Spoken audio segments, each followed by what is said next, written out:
What's going on, guys? It's Brandon back here again. You might be seeing the trade board behind me again. That's because I'm recording this right after the Blackhawks trade review thing. This is going to go after that. I reversed the camera because when I do BFRs, I normally put it in reverse just so I'm facing the camera like this. So if you don't like it, well, it's just how I do it. It won't be like this for the trade board video because, of course, all these names would be backwards on everyone's screen. Game 63 versus the Utah Hockey Club is a 7:30 game on March 7th. The Hawks are wearing their Winter Classic jerseys, and they finally get the win in those Winter Classic jerseys. They outscore Utah 4-3 in overtime. I said that in a really weird way. They go to 20, 35, and 8. They are 3-0-1 in their last four. 3-0-1 since basically they traded Seth Jones. So maybe he was a locker room cancer. I don't know what's going on here. Shots were 39-25 Utah. So Spencer Knight was once again thrown to the Wolves, and he was superb.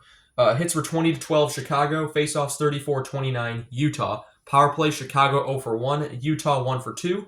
Knight saves 36 out of 39. And Vejmelka, fresh off a 5-year extension, 21 out of 24. First period at 19:04, it's an early goal by Nick Schmaltz, former Blackhawk. 14th of the season from Keller to make it 1-0. 11:02, it's a Utah penalty to Kesselring for delay of game, which is killed. 6:45, it's a Chicago penalty to Slager for interference, which is also killed. 3:42, we get the first fight of the game. Keyword is first. Carcone and Donato have a fight, and they both get 5 for fighting. Second period at 10:37, Chicago ties it with Wyatt Kaiser, who was a name I forgot to mention in the last video of young defenseman the Hawks had coming up. Third of the season from Kaiser. From Bedard, he ends his pointless streak. That was getting really frustrating to watch. It's 1-1. 7:10 then, the Hawks score again just 3 minutes later. Ilya Mikheyev with his 13th of the season from Donato to make it 2-1. 7:06 then, it's another fight between Maroon and O'Brien this time, so they both get 5 for fighting. 5:30, Utah penalty to Sergachev for tripping. It's a penalty shot call. Nazar gets the shot, and he scores on the penalty shot. Beautiful move by Nazar. 5th of the season, and that's unassisted, of course, to make it 3-1. But this is Chicago Blackhawks hockey. They got to make it interesting.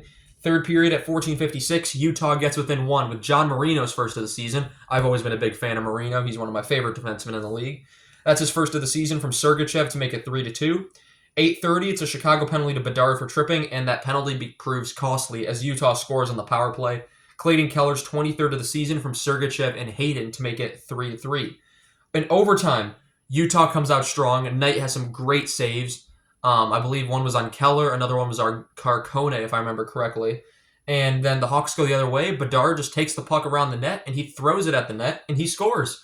17th of the season, unassisted, 4-3 victory in overtime as Bedard picks up his second career overtime goal. And the Hawks are kind of on a roll right now. I believe Darren Pang said they've had points in 12 of their last 19 games. They're having a much better second half than they did the first half. And that's not something unusual for these Blackhawks teams now, for these last couple of years. They usually get it together, and then at post-trade deadline, they'll rattle off a couple in a row, and we'll be like, well, what are you doing this now? Like, we're supposed to be tanking now.